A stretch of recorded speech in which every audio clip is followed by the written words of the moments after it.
सभी दर्शकों को जय श्री कृष्णा। जैसा कि हम सब जानते हैं, ब्रह्म सरोवर के पावन तट पर हर रोज़ शाम 5 बजे भजन संध्या और उसके बाद महाआरती का आयोजन होता है। और इस पवित्र भजन संध्या में हर रोज़ अनेक कलाकार अपनी उपस्थिति दर्ज कराते हैं भगवान श्री कृष्ण के चरणों में। आज इसी कड़ी में हमारे बीच विख्यात भजन गायक श्रीमान विकास रल्लाहन जी उपस्थित हैं। मैं आप लोगों से रूबरू कराना चाहूँगा विकास जी को।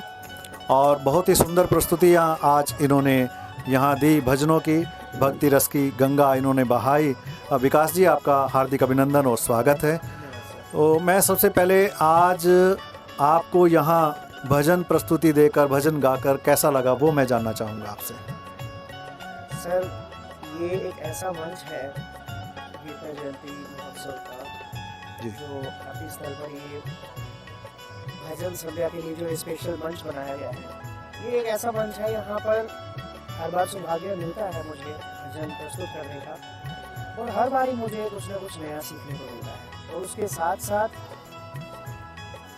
प्रतिदिन नए नए कलाकार, पुराने कलाकार, सबको ये मंच मौका देता है जी। ये जो इसकी सबसे अच्छी बात है कि इस पे नए कलाकारों को भी आने का मौका मिलता है, पुराने कलाकारों को भी आने का मौका मिलता है। तो हर कोई एक दूसरे को सुन के कुछ ना कुछ नई चीज़ें सीखता है। और ये तो भूमि इतनी पावन है कि यहाँ पर तो गा के वैसे ही धन्य हो जाते हैं। जी, आज जैसा कि हम सब देख रहे थे कि जैसे जैसे आप भजन गाते जा रहे थे और श्रोताओं के बीच में से, दर्शकों के बीच में से कुछ नृत्य करते हुए कलाकार आए, उन नृत्य की आपको कैसा लगा वो देखकर? जब कोई गायक गा रहा होता है ना, तो उसकी सारी एनर्जी तो देखो वहीं से आ रही होती है। जी जी जी, श्रोताओं से ही आ रही होती है जी।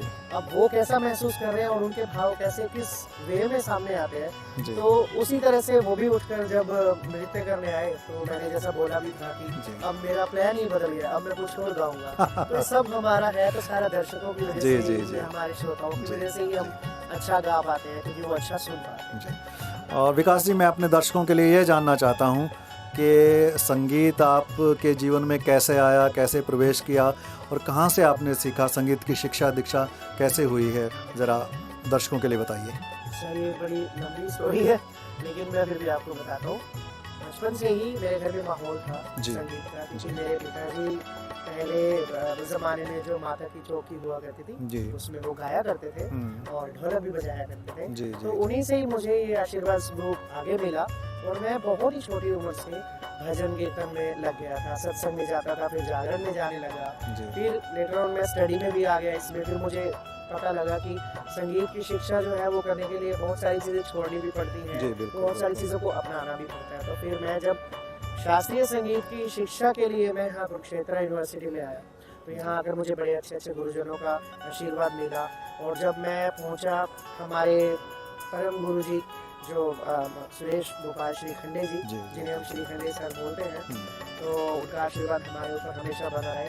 उनके सानिध्य में आके जब जो मेरे शास्त्रीय संगीत में, जिसका यूज में आप लाइट म्यूजिक में भी बड़े अच्छे से कर पाता हूँ, उसमें जो निखार आया, उसके लिए मैं गुरुजी का ऋणी हूँ। और सिर्फ मैं ही नहीं, ना जाने कितने ऐसे शिष्यों को गुरुजी ने ऐसे तैयार कर दिया है अपनी शिक्षा से, अपने प्रतिभा को बच्चों में बांट के, कि वो बच्चे जहाँ जहाँ भी गाते हैं, हमारे जैसे हम गाते हैं, हमें एटलीस्ट ये तसल्ली रहती है कि हमने अच्छे गुरुओं से सीखा है। जी जी जी। मुझे आज भी याद है, बहुत समय पहले गुरुजी का यहाँ कहीं गीता जयंती में बहुत बार भजन गायन का यहाँ कार्यक्रम हुआ है, पुरुषोत्तमपुरा बाग में, श्री कृष्ण म्यूजियम में।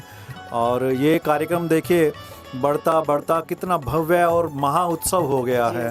तो इसके बारे में आप क्या कहेंगे? देखिए, वही बात होगी ना, ये तो गुरु शिष्य परंपरा हो गई। जी जी जी। पहले गुरु जी गाया करते थे, है ना? जी जी। फिर उसके बाद हम शिष्य गाने लगे, और परमात्मा ने चाहा तो हम भी ऐसे अच्छे शिष्य तैयार करेंगे। हमारे छोटे भाई बहन तैयार होंगे जो बहुत अच्छे से ही संगीत की शिक्षा ले रहे हैं आज भी, यूनिवर्सिटी में, कॉलेजेस में, और अच्छे अच्छे गुरुओं के पास सीख रहे हैं। तो ये सिलसिला चलता रहेगा, ये तो कभी खत्म नहीं होगा। जब तक सृष्टि है, जब तक परमात्मा का आशीर्वाद है और गुरुओं की कृपा है, तब तक ये चलता ही रहेगा। बिल्कुल।